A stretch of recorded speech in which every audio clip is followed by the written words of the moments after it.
with with today's scenario, the kind of society we are living in, and our daily interactions. Before I proceed further, as has been the tradition, I would request my colleague and assistant professor in Department of Persian, Mr. Javed Akhtar, to open this webinar with the recitation of the verses from the Holy Quran.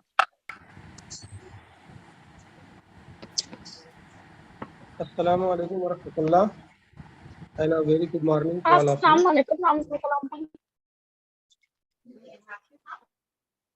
أعوذ بالله من الشيطان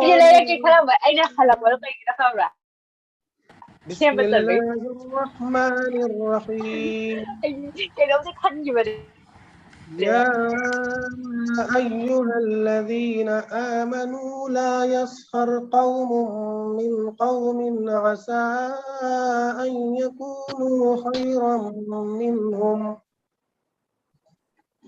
أن يكونوا خيرا منهم ولا نساء من نساء عسى أن يكن خيرا منهن ولا تلمزوا أنفسكم ولا تنابزوا بالألقاب بئس الاسم الفسوق بعد الإيمان ومن لم يتب فأولئك هم الظالمون.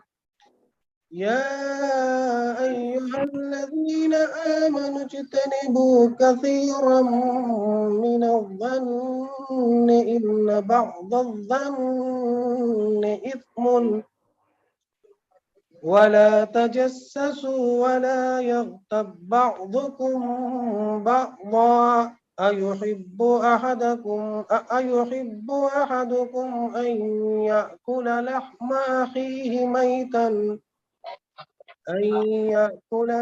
أخيه ميتا فكرهتموه واتقوا الله إن الله تواب رحيم. يا أيها الناس إنا خلقناكم من ذكر وأنثى وجعلناكم شعوبا وقبائل لتعارفوا إن أكرمكم عند الله يتقاكم إن الله عليم خبير. ترجمہ سماعت فرمائیں. اے ایمان والو، مرد دوسرے مردوں کا مذاق نہ اڑائیں. ممکن ہے کہ وہ جن کا مذاق اڑایا جا رہا ہے ان مذاق اڑانے والوں سے بہتر ہوں، اور نہ عورتیں عورتوں کا مذاق اڑائیں. ممکن ہے کہ یہ ان سے بہتر ہوں، اور آپس میں ایک دوسرے کو عیب نہ لگاؤ اور نہ کسی کو برے القاب سے یاد کرو. ایمان کے بعد فسق برا نام ہے، اور جو توبہ نہ کریں وہی ظالم لوگ ہیں. اے ایمان والو، بہت بدگمانیوں سے بچو. یقین مانو کہ بعض بدگمانیاں گناہ ہیں، اور بھید نہ ٹٹولا کرو، اور نہ تم میں سے کوئی کسی کی غیبت کرے. کیا تم میں سے کوئی بھی اپنے مردہ بھائی کا گوشت کھانا پسند کرتا ہے؟ تم کو اس سے گھن آئے گی. اور اللہ سے ڈرتے رہو، بے شک اللہ توبہ قبول کرنے والا مہربان ہے. اے لوگو، ہم نے تم سب کو ایک ہی مرد و عورت سے پیدا کیا ہے، اور اس لیے تم آپس میں ایک دوسرے کو پہچانو. تمہارے کنبے اور قبیلے بنا دیے. اللہ کے نزدیک سب سے زیادہ عزت والا وہی ہے جو سب سے زیادہ پرہیزگار ہو، اور اللہ تعالیٰ جاننے والا اور خبر رکھنے والا ہے. صدق اللہ العظیم. Thank you.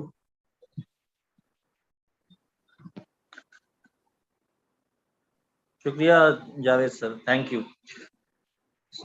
So, as I mentioned earlier, that this webinar is based on the theme society and social media, social media and society. So, let me outline the objectives and why this topic is relevant. First and foremost, we all know that this is an age of social media, and almost uh, a large chunk of our population is actively on various social media platforms like Facebook, Twitter, Instagram, WhatsApp, and it has become a very integral and a very essential feature of our lives. I mean, if today we are not having a cell phone, a smart cell phone, it seems that we are missing something. Our whole identity has today been closely connected with this social media. Now, because we are living in a society, so how does social media reflects our behavior? What impact it has on our day-to-day activities? That is the question which we are going to discuss and which is going to be deliberated upon in this webinar. The judicious use of social media is very apparent. You can make best use of it, you can make worse use of it. Both the sides are there. Social media has today lessened, has made it easy for us to reach to our people, to our relatives, to our friends, to connect with them instantly. Plus, a lot of things can be shared immediately and within no time, unlike the period that has gone when there was no such thing as social media. And today we are getting information and news in a very fast and in a quick manner, which earlier was not possible. Everything is on your fingertips. So it has made the pace of life faster and easier also to some extent. But there is also a negative side of it, as is case with everything, that overuse of social media and not doing anything productive on social media, just simply going through useless sites and chatting with no relevance, is also a feature of social media, in which our most of the younger generation, especially college students, find themselves in.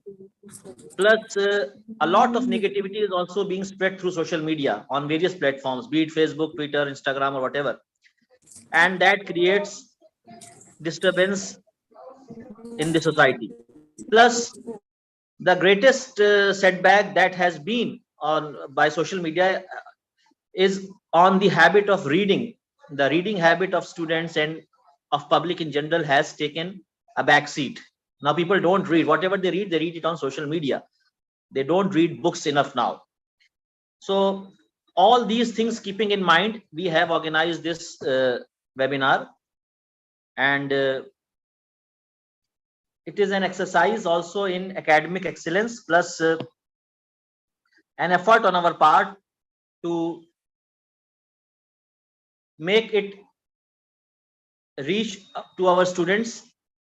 And of course, the students will be presenting their papers, their deliberations on the theme. Now, as regarding this students webinar, I would like to invite and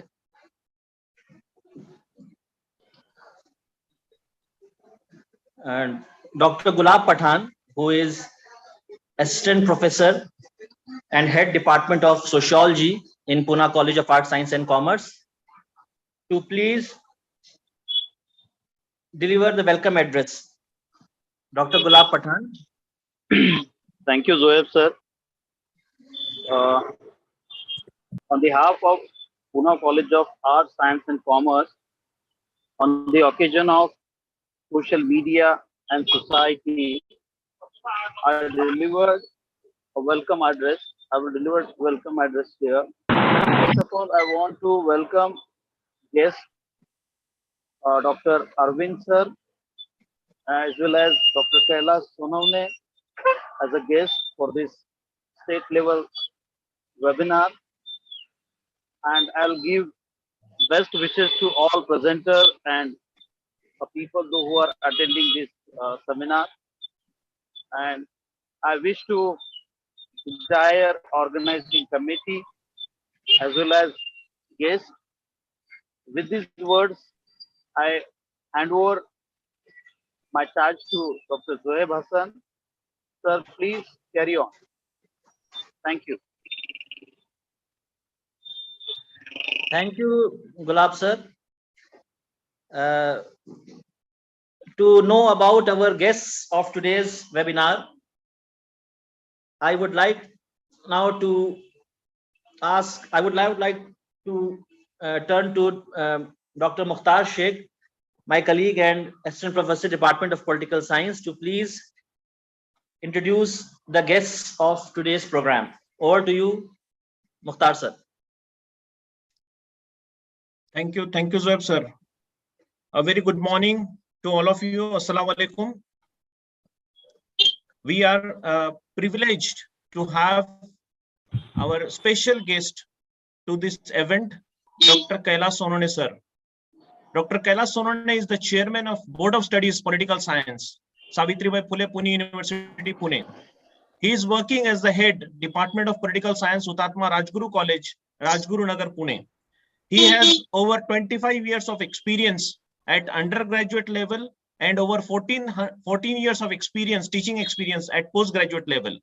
He authored 29 books till date. Dr. Sonone has vast experience in the field of research. He participated in many election surveys across Maharashtra conducted by CDS Delhi. He successfully completed many research projects sponsored by UGC New Delhi and Savitribai Phule Pune University, Pune. His several research articles published in national and international journals. Dr. Kailash Sonone worked on different responsible positions at Savitribai Phule Pune University. He was NSS district coordinator and was a member of advisory committee of Savitribai Phule Pune University. He was also the member of Senate, and currently he is shouldering the responsibility of a chairman, Board of Studies Political Science. Dr. Sonone bagged many awards. He is the recipient of Best Program Officer NSS, Yuva Gaurav Award, Mani Ratna Shikshan Gaurav Award, State Level Lok Shahir Amar Sheikh Award, Best Writer Award, Indian Dalit Literature Academy's Dr. Babasaheb Ambedkar National Fellowship Award, and so many. I am grateful to have Dr. Kailash Sonone as a special guest to this event. Sir has accepted our invitation and graced the event. Thank you, sir. Thank you, Mukhtar sir. That was a wonderful introduction. I would now like to request our guest, Dr. Kailash Sonone, to please deliver his address on this webinar. Over to you, Dr. Sonone. Good morning, all of you. Mukhtar sir, आवाज येतोय माझा? हाँ आ रही है. हो येतोय sir. Yes. आज आपण प्रसार माध्यमे आणि समाज या विषयावर आपण एक वेबिनार आयोजित केलेला आहे आणि आपण मला परवा फोन करून सांगितलं आणि त्यामुळे मी आज आपल्याकडे समोर उपस्थित आहे. Can I to speak in Marathi? It will be better if you speak in English. Yes. You can use which language, sir? You can use Hindi and Marathi. Okay. मी थोडा वेळ फक्त तुमचा घेणार आहे कारण माझं ऍडमिशनची प्रोसेस चालू आहे. वास्तविक मुख्तार सरांच्या प्रेमामुळे मी आज तुमच्या सर्वांसमोर उपस्थित आहे. परवाही मला तुमच्या कॉलेजमध्ये सरांनी खूप आग्रह केला, परंतु माझी तब्येत बरोबर नसल्यामुळे मी येऊ शकलो नाही. त्याबद्दल मी महाविद्यालयाचा आणि प्रामुख्याने माझे मित्र डॉक्टर मुख्तार शेख सरांचा मी दिलगिरी व्यक्त करतो की मी येऊ शकलो नाही. आणि सर जिद्दी आहेत मला माहिती आहे आणि त्यामुळे सरांनी पुन्हा मला फोन केला आणि वेबिनारला सर तुम्ही बोला, पण अजूनही I am not feeling well good. तरी मी आज कॉलेजमध्ये आहे. गेल्या 5-6 दिवसापासून मी महाविद्यालयामध्ये नव्हतो. थोडीशी ऍडमिशनची प्रोसेस आहे म्हणून मी फक्त थोडा वेळ तुमच्याशी प्रसार माध्यम आणि समाज या विषयावर मी तुमच्याशी बोलणार आहे. माफ करा, मी मराठीमध्ये यासाठी बोलणार आहे कारण थोडस या विषयावर चर्चा करायची असेल तर माझं म्हणणं आहे की आपण थोडस मराठीमध्ये बोललो पाहिजे. मला माहिती तुमच्याकडे मराठीमध्ये बोलणं फार थोडस संयुक्तिक नाही. परंतु मला असं वाटतं की मला जे काही बोलायचं आहे आणि मी जे कालपासून जे काही विचार करत होतो ते मराठीमध्ये मी खूप छानपणे तुमच्यापर्यंत 2-3 मुद्दे, 2-3 गोष्टी पोहोचवू शकतो. म्हणून I am sorry I to speak in Marathi. वाटलं तर मी परत तुम्हाला इंग्रजीवर त्यावर भाष्य करू शकतो. मी कुठलाही औपचारिकपणे पाळता डायरेक्ट माझ्या बोलायला मी सुरुवात करतो. खरं तर प्रसार माध्यम आणि समाज हा विषय जेव्हा चर्चेला आला तर आपल्या सगळ्यांना माहिती की आपल्या राज्यशास्त्राच्या ज्या काही वेगवेगळ्या ब्रँचेस आहेत त्यामध्ये पॉलिटिकल जर्नलिझम, राजकीय पत्रकारिता हा एक नवीन विषय गेल्या काही दिवसामध्ये आपण राज्यशास्त्राच्या अभ्यास मंडळाच्या माध्यमातून SYBA च्या विद्यार्थ्यांना आपण शिकवण्यासाठी आणलेला आहे. यामध्ये 2 महत्वाच्या गोष्टी की 1990 नंतर प्रामुख्याने भारतीय प्रसार माध्यमांची जी काही चर्चा जगभर होत आहे वेगवेगळ्या अंगाने, तर ते मात्र आपल्याला थोडस तपासून या ठिकाणी पाहावं लागणार आहे. मला 2 गोष्टींचा विचार या ठिकाणी प्रामुख्याने करायचा आहे की समाज आणि प्रसार माध्यम हा जेव्हा आपण मुद्दा आपला जेव्हा आपण चर्चा करतो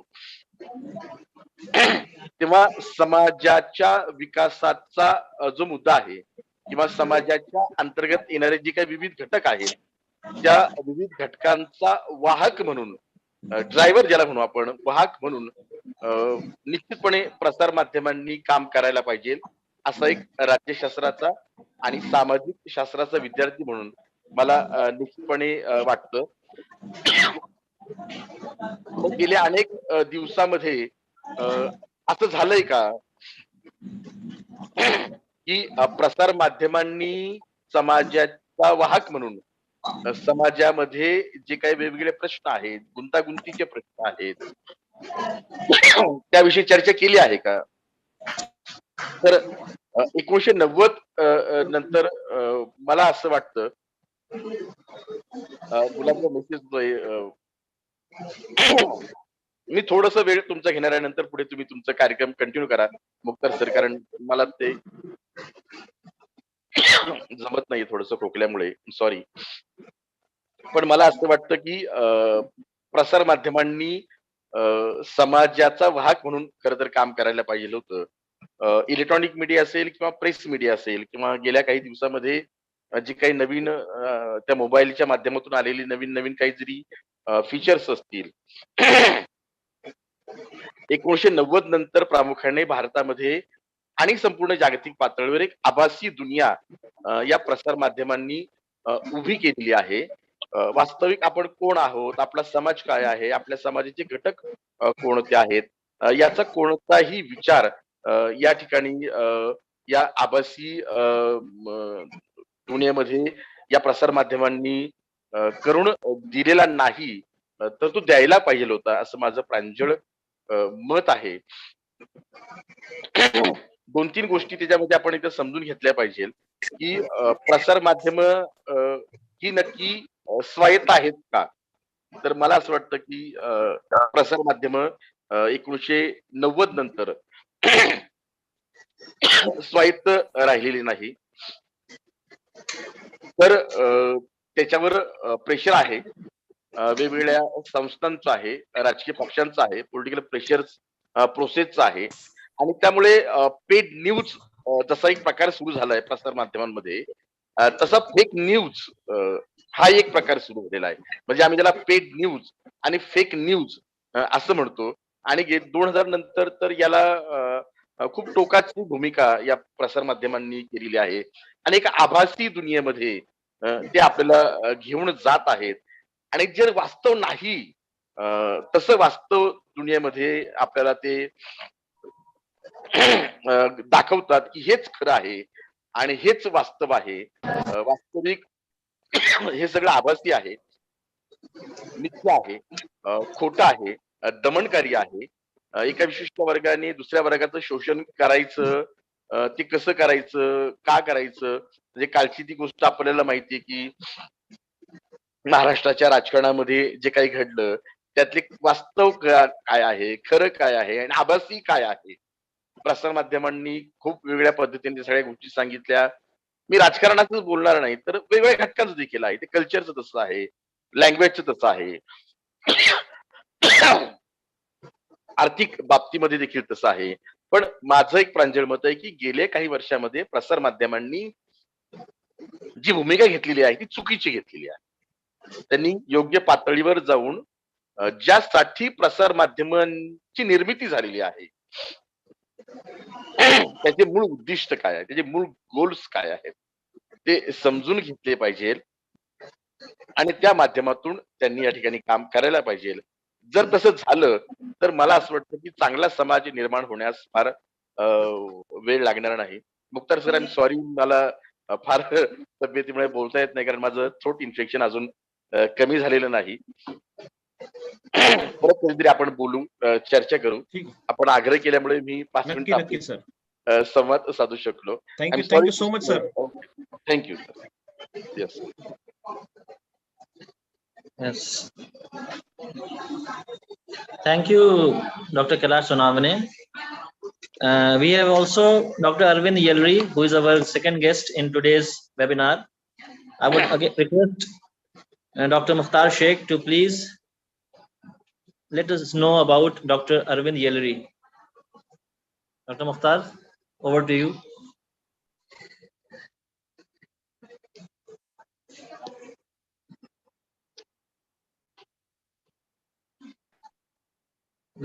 Mukhtar sir, can you hear me?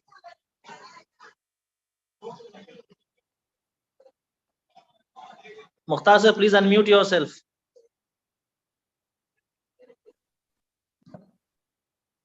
Thank you, sir. We are privileged to have Dr. Arvind Yelri as our keynote speaker to the session. Dr. Arvind Yelri is a senior research fellow, associate professor grade at HSBC Business School, Peking University, Beijing, Shenzhen, Oxford.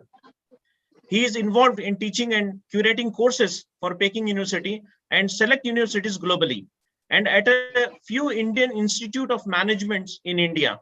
In 2019, he won the Best Courseware Project Funds Award at Peking University. Dr. Yelri is also a visiting faculty at the Fudan School of Management, Shanghai. Prior to joining Peking University, he was the Associate Fellow and Assistant Director at the Institute of Chinese Studies, Delhi. Dr. Yelri holds a PhD in Chinese Studies with a particular interest in political economy. He has co-edited a book titled Tailspin: The Politics of India-China Economic Relations, published by Routledge, London, and recently authored a book titled China Incorporated: Between State Capitalism and Economic Statecraft, published by the Pentagon Press, New Delhi. I am very much thankful to Dr. Arvind Yelri. He accepted our invitation and graced the event today. Thank you. Sir. Thank you, Mukhtar sir. We are very indeed privileged to have Dr. Arvind Yelri with us, and I would now request Arvind Yelri sir to please reflect his thoughts on today's webinar. Dr. Arvind Yelri. Thank you very much. Yeah, it's a privilege to be at an event which is organized by the Pune College. This is indeed a privilege to be at the state level student seminar on social media and society. And at the outset, I must congratulate the Internal Quality Assurance Cell, IQAC, and the Faculty of Arts at Pune College, and the kind invitation extended to me by himself, Aftab Anwar Sheikh sir. Along with that, it shows, the leadership the college have in the form of a principal and his key interest supporting the events like this. I am also thankful for Zoeb sir for putting these things together. Also, Gulab Pathan sir for introduction, and most importantly, without forgetting, the most entrepreneurial work of Dr. Mukhtar Sheikh, putting up the panel together, program together, contacting us, reaching out and requesting whether this can happen or not. At the outset, I did mention that to Mukhtar sir that I'm a social scientist, but I'm not the expert on social media and society. But social media and society is something which is a vast subject, and everybody of us keep studying, looking, watching, observing, learning, and delivering in the space of social media. Whether this is being broadcasted in YouTube, being contacted through WhatsApp, WeChat, and whatever is that. So social media has become a spine of public communication. So with that, I would like to start this. I will not take much, 20-25 minutes, as I have been designated to talk on that.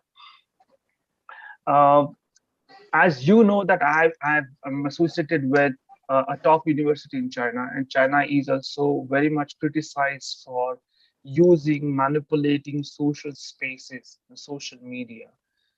And you also have seen, all of you, how social media has been a critical subject in a democracy like India, where most of the social fabric, social cohesion has been used, benefited with the rise of social media, as well as has not been benefited at par, and have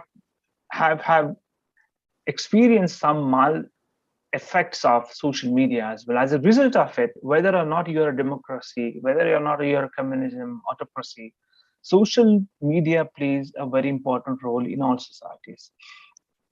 And as a result of that, you would see a lot of new terms have been introduced, talked about. I would not say I'm young, but actually I can say that I'm still young because I can use the new social mediums. I'm new to most of them. I'm not on most of the social medias.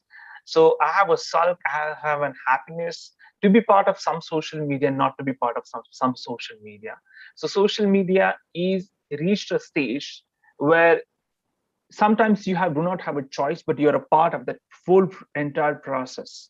To start with, internet is one of the foremost and the fundamental concept of social media. You have a web 2.0, right? That is again a concept which is run through a social media, a new version, a new chain reactions and cyclical processes of social interactions happening through social media. Computer mediated communications. You have blogs, you have forums, you have social networking sites, which have made every citizen or below citizen, every user, as somebody who is consumer generated, interested in consumer generated contents. You know, we see a lot of things circulated. There is something called WhatsApp University, right? Most of us have some or the other way of interaction interface with that university. So this has turned into a social phenomenon, and this social phenomenon has number of repercussions. Whether it was intentionally or unintentionally, Zoeb sir mentioned about identity, and this identity is the core of my arguments today. What is this? Because this identity creates a kind of an understanding, a cognitive, societal understanding in everybody, and that's the reason he wants to be a part of a social media, social phenomena. And this has range, like in political science, international relations, like Woodrow Wilson wrote a book, Peace and War, War and Peace, right? It tells the two extremes of a phenomenon, right? The same thing is about social media. The social media has two extremes. That is, one is the extreme impact and one is the social activism. How you handle either of these extremes or either of these polar concepts would help you or would be understood from you. As a result of it, when you are using extreme or using it for the activism, it has social, political, economic repercussions, right? Economic repercussions could be social media has been used to understand consumer sentiment, marketing intelligence. I often say and I often communicate, I just say this thing to my Chinese friends also, Chinese students also, and I have been communicating with a lot of all Indians. most of the times when we're using technology, when we're sitting with the mobile and gadgets, understanding and browsing through social media, we think that nobody is watching, but I'm just doing this thing on the mobile. But everybody is watching. Today, you may not share everything with your parents, brother, and your siblings, and you think that Lord Google will come and help you. But Lord Google is into marketing. He is understanding your sentiments. He's understanding how to use the accrued intelligence by studying your behavior and use it into marketing and sell it further. There is a huge lacunae, or the gap between how we assume social media and how the social media assumes us. So there are two different platforms, and there is a valley in between that. And everybody, any country you name it, they do not know actually how this functions and affects their sentiments, because we are at the heightened intersection of humans and systems.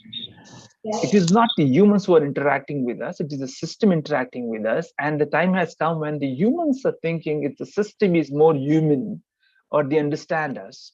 Can I be more human, more sentimental, and talk to this system, talk to this technology as a human? And that is a false line. So to start with, let us begin with understanding the phenomenon.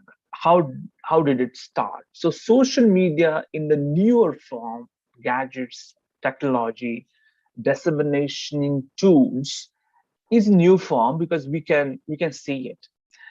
But historically, the cross-border interactions, migration of people, has generated human interest, has initiated communication between societies, tribes, clans. And as a result of it, the more the humans started looking outward, the more the humans started looking for more connectedness. We laid the foundation of the global affairs of interactions. I'm not saying globalization, the global affairs of interactions. The global affairs of interaction has been a part of human civilization for thousands of years. You have seen many movies like Life of Pi, a movie where you see that a man is stranded with a tiger in the middle of a Pacific Ocean. If we take that metaphor, what we understand is that communication, no matter how conservative, how prehistoric, how Neolithic it was, the communication was one of the important major theme of international communications through prehistoric ages. And this international communication transformed over a period of time. Thanks to the neoliberal, globalized nature of interactions, and then the human interest attached with it, there was more inclination of human societies towards communication. For example, there were two broad classes in this human communication: those who could afford, those who could not now. Even Marx said that haves and have-nots, right? So people who used to rule, used to have power, used to have wealth, used to have resources at their disposal was one class.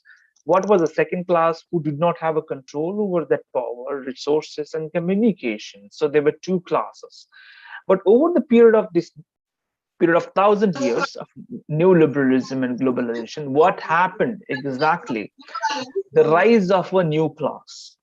Now, I'm not talking a class here in terms of who had more money or who had more control, but between those who were the rich and those who were the deprived started becoming a new class. And this new class, since medieval ages, started influencing the way nation thinks, right? Intelligentsia, a common society, civil society. They were not rich and they were not deprived. That one class had something which were culturally unique, because this middle class, again, I'm saying this middle class, when I'm saying middle class, don't relate it to the empirical conditions, like, no money, no monetary conditions over, no any empirical conditions over here, just the practice. This new class over the period of time became a center focus of that international communication revolution. And when an international communication revolution happened, whether that was invented by XYZ or used by ABC, this new class which was handling, which was influencing public education, public health, financial systems, investments, holding money, savings, and everything, that new class had urge, interest to understand that whether or not they can be part of this new communication revolution. That comes a point when I would like to derive that word identity, which Zoeb used it. Now these new class started looking for their identities, right? They did not essentially want their fate to be associated and fixed with a nation. Because over the period of time, what happened, as the researchers show, this middle class, again, with their cultural identity, I'm not saying money again. If somebody is listening it for the first time, middle class, I'm not meaning by empirical standards, by cultural identities, cultural notions. Now, this new middle class started thinking, well, I have been so powerful, if I can influence those who are rich, and if I can control those who are deprived, I'm something who is unique, actually. And as a result of it, this was a time when individuals started detaching from the national issues and obligations, right? They said, fine, I'm okay, I'm a citizen of a country. Okay, that's my identity. But that identity makes me very general. That identity is very generic. So why I should be identified as only an Indian, only who is in Maharashtra, only in Pune, right? Then the revolution of that USA.net, Rediff.com, because people started struggling to find their identities, because the notion of detachment from the national issues and obligation to the society, we started looking for our own spaces. So the individualism which were characterized, revolutionized by neoliberal globalized activities started putting individual back on the burner, and the individual started questioning that, well, I do have my own identity, right? Now, your own Instagram account, your own Facebook account, Twitter account, and what Dimkan, I don't know about XYZ, ABCD, and you name it, it shows your identity. Hey, look, this is my tag, this is my handle. What is this? Is my, it's identity. And this identity has not come from anywhere 2010 or 1990. This identity has come historically. It is just that it has left the cognitive mode, and then it has come into a physical form here. I can print my visiting card, minus my name, everything is there, right? My account, my email ID, my phone number, my any handle, blocks, and whatever. It doesn't need my name. It has all my identities. We have poured in the identities because this identity is the genesis, the mother of social media. The social media, what we call, and social media, most of our students are born in 1990s, and some of them are born in 2000s or so, do not know how the social media started, how the first phone looked like. Actually, I think most of us, I think including those faculty who are here, Gulab sir and Sonawne sir, Zoeb sir, me including, we have seen the transition. We are one of the gifted people who saw the transition, who saw social media taking over, and then we were taken aback. Suddenly social media started telling us, this is it. And then the whole question put everything on the round robin. Okay, this is happening. What led to this thing? So if this detaching of individual to find himself and identity led to the rise of social media, there are a number of other reasons which enabled social media revolution. What is it on the top of it? A digital age. The digital age, the technology has made progress leaps and bounds. We used to carry 5.5 floppies, 3.5 floppies, then the CDs, then the DVDs, and what not, you just name it. The technology has changed the speed, technology has changed the face, articulation and dynamism, the way the social media emerged. We were the earlier one. I remember when the earlier internet company and the emailing site USNet opened, I was doing my post-graduation, and people were flocking in, giving hefty money to get into the cafes and open their email IDs. You know what was that? Identity crisis. Identity crisis 40 years back, 30 years back. So this is not a problem of a new generation. I don't want to blame them. So please relax. This is a problem of a human being, and this has been in continuum since last several decades, since the technology has shown new phases, new transformations. So it is this human impulse to have an identity. It is the human impulse to communicate by using advanced technologies, digital technologies, had made social media a cornerstone, right? So one can say that with the digital age, there was incidentally a widespread use of internet and emergence of social media, and then it opened up a plethora of online platforms being used for communications. So through the initial use of social media form and the urge, necessity to stay connected, I remember I had a short identity crisis when I was doing post-graduations, and then a couple of affluent kids would walk past me and say that, "Hey, I sent you a birthday card, or what is that? A greeting card? Did you receive it?" And it would simply erase my memory of being somebody in my class, because this was unacceptable. And then the new acceptable was something else. That's the result. Social media has become a token of acceptability, social acceptability. This social acceptability has been compared vis-a-vis how communicative you are through using those platforms. People often laugh out if I say that, okay, I don't have to have Instagram, because they think you're not acceptable in a new changed circumstances of social media. The society is changing. The society, the way they measure you, they measure your identity is changing. Why this so much of fuss and so much of urgency and race to get a new phone, a smartphone, a smartest phone, ultra smartphone, even if your father is taking it, buying it on loan? Why it is so? Because the social media has become a topic of debate, and not only a debate, but it's of importance.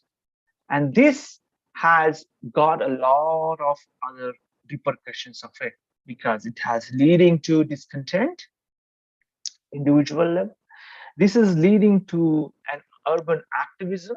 If I don't like something, right from your car to a needle, from a screw to the aircraft, you can complain about it. You can talk about it. This is the activism. What it has led to? It has led to a day-to-day uprisings as well, right?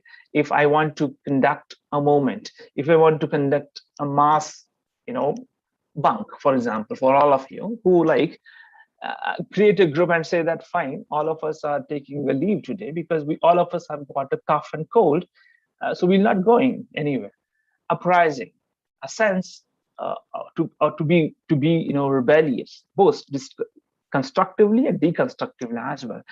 Networking. So all these are the enablers of social media. Going a further step, what has happened is, which we do not know, and I had also touched upon, the society really doesn't understand the lot of noodle effect of social media. Social media has enabled interactions. Social media has empowered us. That's all is fine. But there is something which is behind social media, and which is behind our optics. It's not the screen, right? There is a lot more thing which goes beyond the optics, and then the rise of media analytics. What Sonani sir was talking here about, how social media is used, manipulated, mobilized to garner, earn, sort, support emotional bag. As a result of it, you will see advanced simulation technologies, modeling technologies have been used in social media. I think today I'm talking about both social media and society, but as well as I'm talking about the avenues also and the prospects of social media. So those who are young should lend their ears to me. So modeling and simulation has been on the highest peak and highest rise. So today, I had an opportunity to go to one of the e-commerce giants headquarters. And once I went, there was a large screen, a big screen about, I think, what, 50 mm or 60 mm, large screen. And there was the whole city. I could see there is a camp where there is a Pune College, and where is a Kothur, and where is Ganeshkin. And so all these localities were there. Whoever was making the payments and whoever was getting the deliveries, everything was being real-time showcased on that large screen of 50 mm and 60 mm, right? The huge screen. There you can see that something is flying, something is coming, the dollar is being accumulated, the money is being accumulated. So a lot of modeling and simulation is happening. It's not you. So you are at the lowest bottom, you're the bottom of a food chain. So if the social media is an entire food chain, you are at the low end. It is the algorithm, it's the robotics which sits at the top, and then you are feeding into them. If you think that you have a mobile and you have about 100 accounts and you're influencing, I think, let me correct you. You are absolutely wrong. You are feeding into a system. You're feeding into an analytics without you being known of it. So beware of it. More than the analytics, modeling, and simulation, the social media has controlled the human organizational interactions, the way offices works, the way social hubs work, the way community work together. There is a lot of web spidering is happening. So for example, you leave something on the website, even synonymously or without even knowing you, or with knowing also, there is a lot of spidering happening, crawling happening. Your identity, which you think is your identity, for which you have fought with the family, community, and your country, is compromised. And then on top of it, it is digitally archived. Everybody knows, how the policing happens by United States, right? So there is a lot of digital archiving. If you think that maybe, the day has passed, I said something yesterday. Oh no, it is not something like that. Right from your birth until what you deliver and being held responsible, everything is being archived. And not only that, there is a cyber archaeology, there is a social network analysis, there is a sentiment analysis. Right now, you have got a lot of softwares. When you write an email, a number of words you use, a number of expressions you use, reflects your sentiments, right? You write a simple sentence to somebody, like if I write an email to Mukhtar sir, it was indeed a pleasure to meet you. Oh, that sentiment means I'm happy, right? It was indeed a pleasure, but there were less students. Oh, okay, that questions my analysis, okay, how I'm reacting to it. So don't believe that even words do not say. And the world, that there was old saying, right? No, diwanon ke kaan hote hain, but I would say that the words also have ears now. So don't believe this. As the communication is revolutionizing, there are no walls, there are no ears to the walls, but there are ears in your lines and sentences and words you're writing and talking all about it. So beware of it, actually. So this is all analytics is taking places, and this analytics now decides how the society. Now, once you have these analytics ready, and when those analytics are deployed, accrued from your social media presence, it reflects actually what people on this geography are thinking. Is Africa happy? Is Cape Town happy? Is Johannesburg happy? Okay. Or is Washington DC happy or not? How much people spending time on social media? How much time they spend on buying? How much time they spend on watching or binging social media decides the nature of your society, decides the very existence of your society. Very most important. And now, foremost and very important over here, that is the last slide of my the last point of my presentation is a FOMO. Most of you know what is FOMO, right? Fear of missing out. There was one of the founder of Facebook, Sean Parker, and Sean Parker, who was the founding president of Facebook, which all of us, if there are 100 people, all of us have Facebook, and we are proud of it. But Sean Parker says that, and he admitted that Facebook is the product which works on the fundamentals of fundamentals of exploiting the vulnerability of human psychology. I repeat it again. Sean Parker, who founded Facebook, says this is a business because he called Facebook a product. And this product works on exploiting a vulnerability in human psychology. It's a human psychology which has been cognitively distorted. I'm not speaking heavy. If you can stop me if I'm speaking heavy. I'm trying to open up the connection between social media and society, which most of us do not think. You think that it's very personal. No, when it is personal and gets interpersonal, it becomes societal. It has repercussions for the society and largely for the society.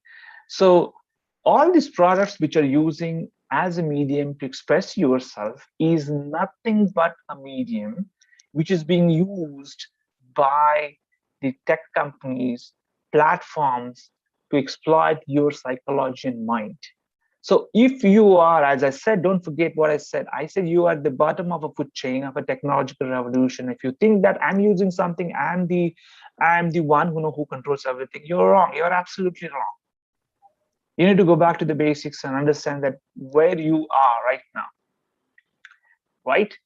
Secondly, you may say that maybe Sean Parker had gone mad. Actually, he made something said, nowadays, your FIR has been challenged and say that I did not say so.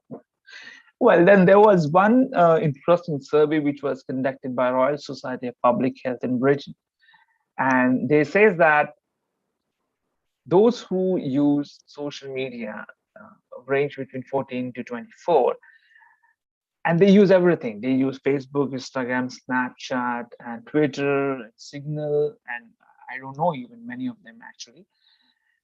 The survey reveals that this excessive use of social media have been detrimental to the effects of their well-being.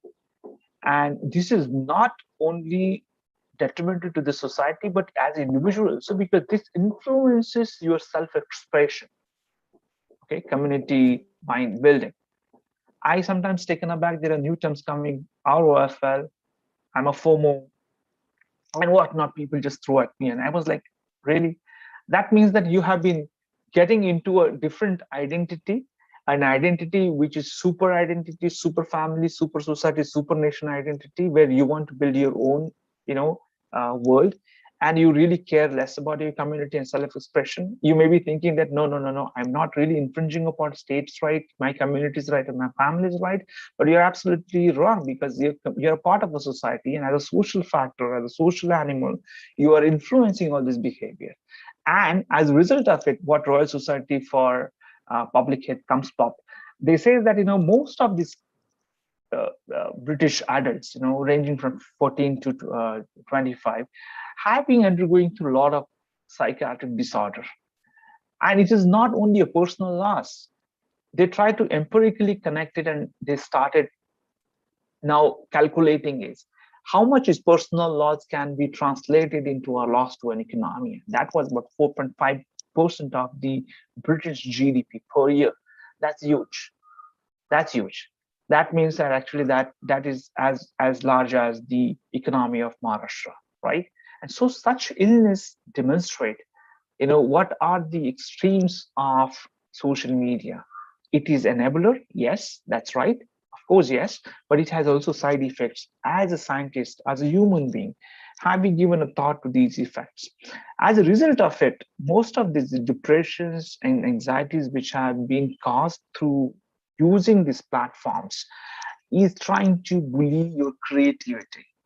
Most of these young generations, not young generation, I should stop saying that, even including me, if I spend a lot of my time in social media and posting that I went here to look this beautiful mountain and river, yeah, absolutely, everybody knows about it. What is new thing you're telling? What is the new creativity behavior, imbibing or giving, a simulation to your fellow students, fellow colleagues, and fellow citizens? That's very important.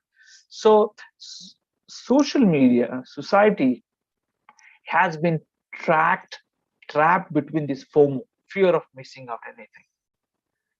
So everybody is checking out on social media. Am I missing something? Twitter? Well, okay, something is up there. So what I want to conclude with is that social media has enabled a lot of good things: activism, constructivism, questioning, mobilization, interactions. At the same time, the social media's process has been inhibited with a lot of ill effects of it. And as an individual, an active individual, intelligent individual, because we are as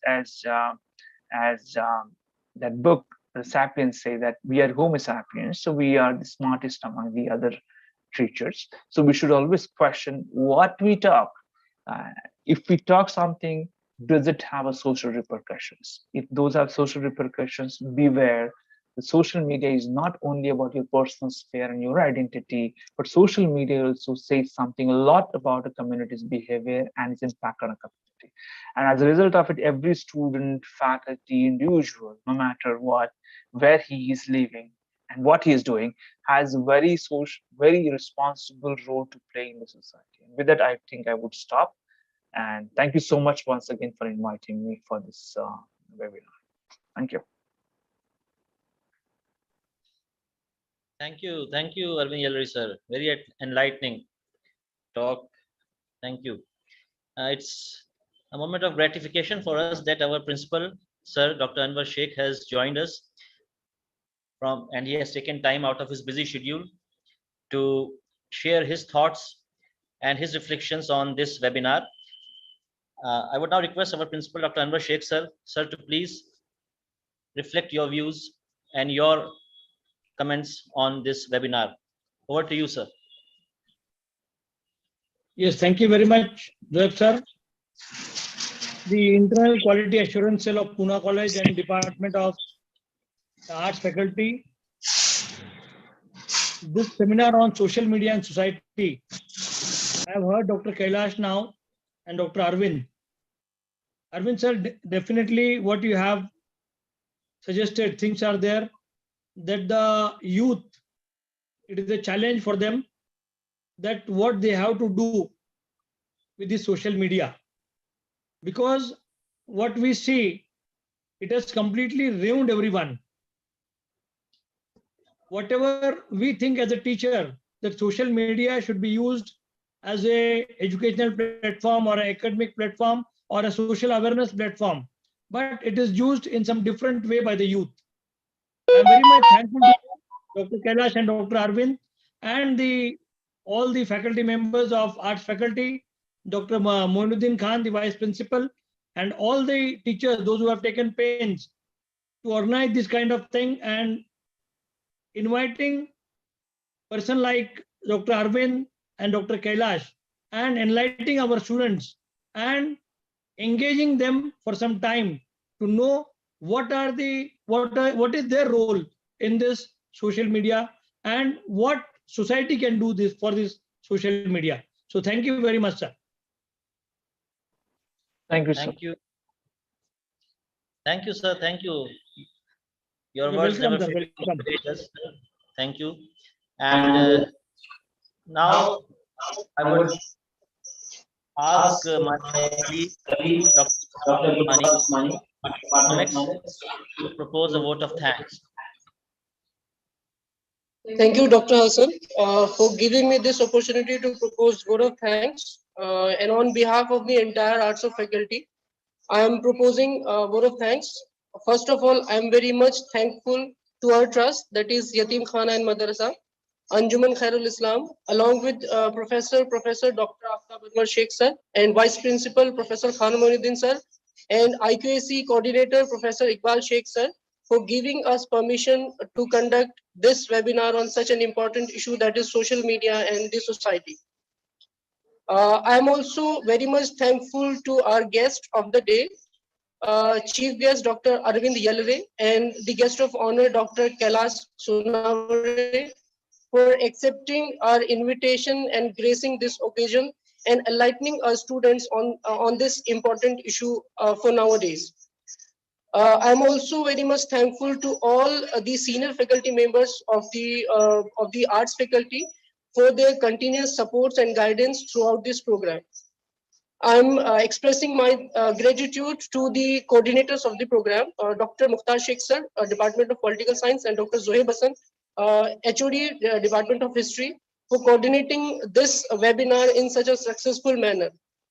I'm also very much thankful to the staff providing us the technical support in conducting this webinar. And last but not the least, I am also very much thankful to all the participants and the students for joining this webinar and making this webinar a grand success. Thank you once again. Thank you all. Yes, thank you. Thank you. Dr. Nawaz. Thank you. So with this, the webinar concludes. I would now only request the respective teachers to please carry on with the technical sessions of your students who will be presenting papers. And thank you everyone who made this thing happen today. Our guests, and Dr. Mukhtar, first and foremost, our principal sir, the vice principal, and other faculty members of arts faculty. Thank you. The webinar concludes now.